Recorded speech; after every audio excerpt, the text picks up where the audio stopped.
കായം,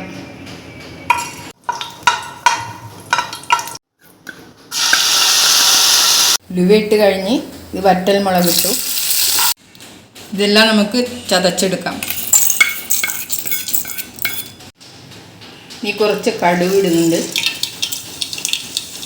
ഇനി കുറച്ച് കറിവേപ്പില ഇട്ട് പൊടിച്ച മുളക് മിക്സ് ഇടുന്നുണ്ട്. കുറച്ച് മുളക് പൊടി ചേർത്തിട്ടുണ്ട്. കുറച്ച് ഉപ്പിട്ടിട്ടുണ്ട്. നേരത്തെ എടുത്തു വെച്ച മാങ്ങ ഇട്ട് കൊടുക്കാം.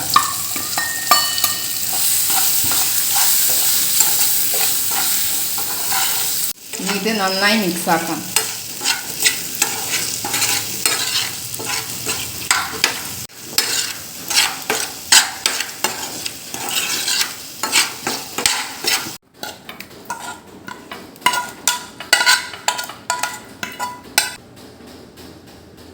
ഇവിടെ റെഡിയായിട്ടുണ്ട്. തീർച്ചയായും ട്രൈ ചെയ്ത് നോക്കണം.